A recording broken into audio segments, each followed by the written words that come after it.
focus one. Where do you journey, sons of purpose? At AGM Ploxation Bright. You're welcome back to this class. I hope you found your holiday interesting. How is mom? How is dad? How is your brothers and sisters?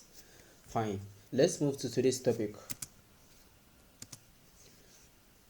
Redox reaction 2. This is the continuous aspect of the first topic, which is the redox reaction. We are here to learn how to balance the redox reaction. What to learn in this module? At the end of the class, you should be able to balance atoms in redox. You should also be able to balance electrons. Then you should be able to fully balance redox reactions.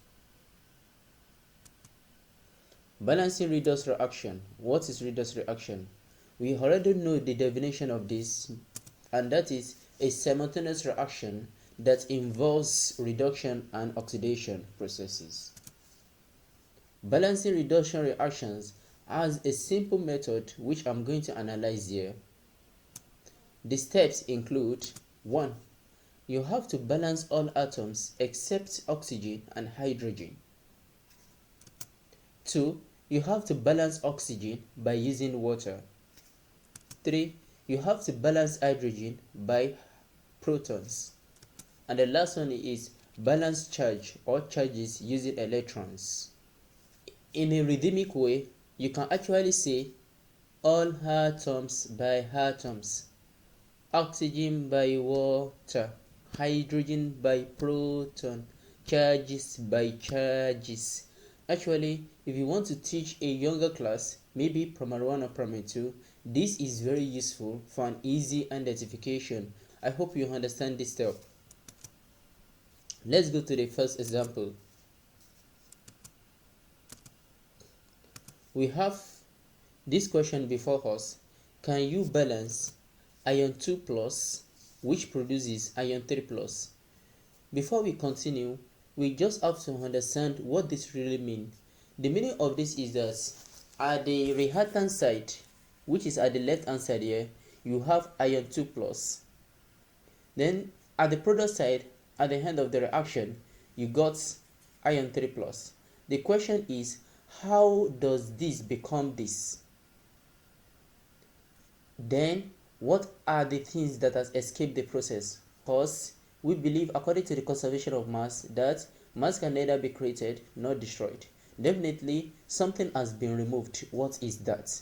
And that is the meaning of the concept balancing redox reaction. Tell us what has removed, and analyze all the important components of this reaction. Don't forget, balancing the oxidation half reaction.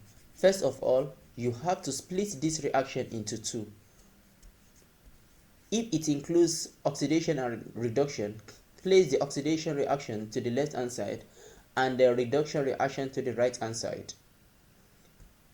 Regarding this, let's check if it is oxidation or reduction. For Fe2+, we are going to apply OHO.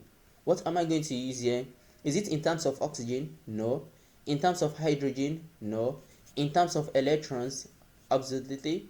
Yes, of course. And in terms of oxidation number, the easiest part is to use oxidation number. Here I have Fe2+. What is the oxidation number of Fe2+ here? That is what.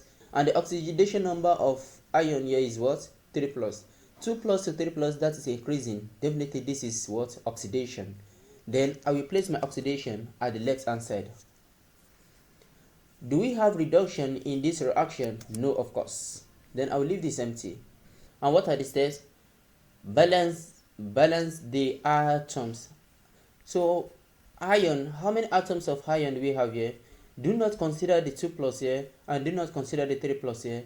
These are the exponents, right? You consider the atoms, and the atoms is written below any elements. So this is 1, and ion is also equal to 1, right? According to the steps, atom by atom. Then we check this how many atoms of iron can you find there? Do not forget that the exponents will not be considered, rather the subscripts. The subscripts represent the atoms. And what do you have here? This is 1. And what do you have here? 1.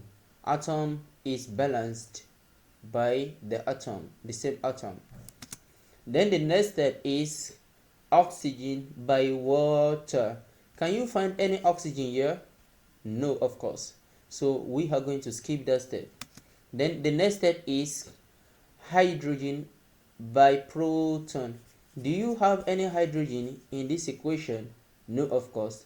Then what am I going to do? I'm going to skip the process. Then the next one is what? Electrons by electrons. Then we have to understand one concept here. You have Fe2 plus here. This is the image. That is what it means. It means that this ion has 2 more protons than electron. Agreed? That is the meaning of Fe2 plus. Now let's check how are we going to balance this using electron. So at the left hand side here, we have 2 protons, that is that plus 2 protons more than electron. Let's consider the protons now. And here we have 3 protons more than the electrons, right? So what am I going to do to make the left hand side equal to the right hand side? What shall I do? The only solution I have, or the only option given to me, is just to use electron. You can only use electron because it's not possible for you to remove the proton. You can only add electron to this or add electron to this. Now if I add electrons to this, that means protons will be what? 1 greater than electron, and it will not balance. If I add electron to this, that means proton will be what? 2 plus 2 then. Do you understand? Because the 1 charge of proton will have a counter effect on the electron. This is what I'm talking about. You have Fe2 plus here and you have Fe3 plus here. Once you add an electron, this electron cancels out the effect, the charge of what? Of the proton, 1 proton, and we have 2 more left in the nucleus. You can see this. Therefore, I need to add electron to the right hand side to give this. Fe2 plus gives Fe3 plus an electron. This is balance. How are you going to check if it is balanced? You go to the left hand side. You have what is the oxidation number of ion here, and that is 2 plus. What is the oxidation number of ion here? That is 3 plus. And electron means minus 1. Then 3 plus 3 minus 1, that is 2. So you have plus 2 plus 2.